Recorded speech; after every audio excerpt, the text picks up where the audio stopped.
వచ్చే జూలై నుంచి అంగన్వాడీల జీతాలు పెంచుతామని ప్రభుత్వం లిఖితపూర్వకంగా హామీ ఇచ్చారని రాష్ట్ర సిఐటియు ప్రధాన కార్యదర్శి నరసింహారావు అన్నారు.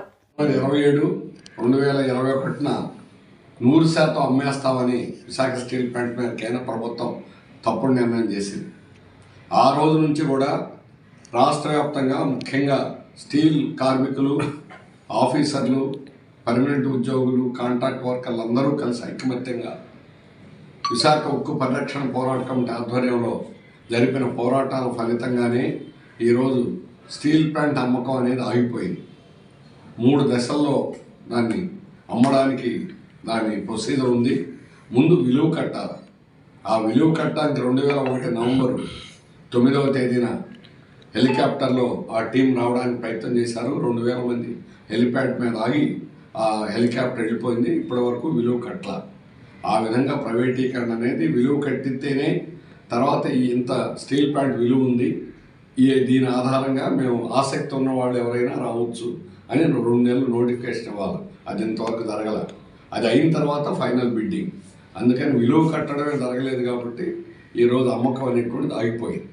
కానీ కేంద్ర బీజేపీ ప్రభుత్వం పబ్లిక్ సెక్టార్ పరిశ్రమలన్నీ కూడా అమ్మేస్తాం లేకపోతే మూసేస్తామనే తప్పుడు నిర్ణయం తీసుకుంది. దీనివల్ల ఎలాగైనా దీన్ని అమ్మాలనేటువంటి నిర్ణయం, దీన్ని బలహీనం చేసేదానికి బ్లాస్ట్ ఫర్నెస్ 3ని 2 ఏళ్ల నుంచి మూసేసింది, సుమారు 2 ఏళ్ళు. అందువల్ల గత సంవత్సరం దేశంలో అన్ని స్టీల్ ప్లాంట్కి లాభాలు వచ్చాయి, కానీ వైజాగ్ స్టీల్ ప్లాంట్కి 3,900 కోట్లు నష్టాలు వచ్చింది. ఇది కేంద్ర ప్రభుత్వమే దీనికి బాధ్యత. అసలు సమస్య ఈరోజు విశాఖ స్టీల్ ప్లాంట్కి సొంతగాను లేకపోవడం. దీనివల్ల ప్రతి సంవత్సరం 2,000 కోట్లు మిగిలిన వాళ్ళకంటే మనం అదనంగా డబ్బులు ఖర్చు పెట్టాల్సి వస్తుంది. అదే కానీ లేకపోతే సొంతగా కానీ సమకూరి ఉంటే దేశంలోనే నంబర్ 1 అత్యంత లాభాలు గడించేటువంటి స్టీల్ ప్లాంట్గా వైజాగ్ స్టీల్ ప్లాంట్ ఉంది. కానీ కావాలనే ఈరోజు ఆంధ్రప్రదేశ్కి బీజేపీ కేంద్ర ప్రభుత్వం తీవ్ర ద్రోహం చేసింది. 22,000 ఎకరాలు భూములు ఇచ్చినటువంటి వారికి ఈరోజు ఉపాధి అనేటువంటిది లేకుండా పోయింది. గత 5 ఏళ్లలో 5,600 పోస్టులు ఖాళీగా ఉన్నాయి. ఒక్క ఉద్యోగం కూడా తీసుకోవాలి. ఆ విధంగా స్టీల్ ప్లాంట్లో నిర్వాసితులకు అన్యాయం చేయడం, అట్లా లాభాలు వచ్చేదాన్ని నష్టాల్లోకి నెట్టడం, దీన్ని బలహీనం చేయడం, ఆ విధంగా ప్రైవేట్ వాళ్ళకి ఇవ్వాలనే కొట్టు ఎప్పుడు కూడా సాగుతుంది. అందుకని బీజేపీ ఇప్పటికైనా తమ 100% అమ్మాలనే నిర్ణయాన్ని వెనక్కి తీసుకోవాలి అని డిమాండ్ చేస్తాం. రాష్ట్ర ప్రభుత్వం కానీ అనేక రాజకీయ పార్టీలు, వామపక్షాలు తప్ప మిగిలిన రాజకీయ పార్టీలు అన్నీ కూడా నాటకాలు ఆడాయి. ఎవరి వంతు వాళ్ళు పాత్రలు పోషించారు తప్ప నిజమైనటువంటి కృషి ఏమీ జరగలేదు. అసెంబ్లీలో తీర్మానం చేసింది తప్ప రాష్ట్ర ప్రభుత్వం, కేంద్ర ప్రభుత్వం తన నిర్ణయాన్ని వెనక్కి తీసుకునేటట్టు చేయాలి.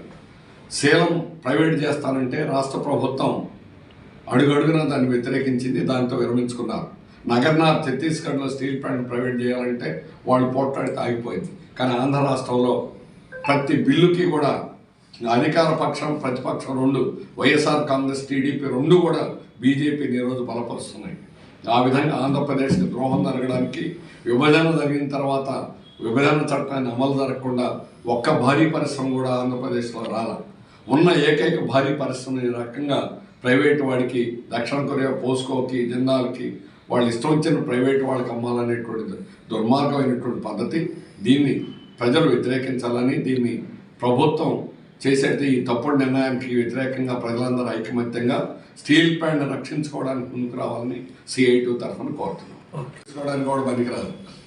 ఇప్పుడు దాకా పోట్లాడ 3 ఏళ్ళు, ఎన్నికలు వచ్చిన తర్వాత ఇంకేం చేస్తారు? ఎప్పుడైనా చేయమనండి. ఏం చేయాలి? కేంద్ర ప్రభుత్వం ప్రకటించాలి, రాష్ట్ర ప్రభుత్వం కాదు. కేంద్ర ప్రభుత్వం మేము ప్రైవేటీకరణ ఆపేస్తున్నాం అని మళ్ళీ తిరిగి నోటిఫికేషన్ ఇవ్వాలి.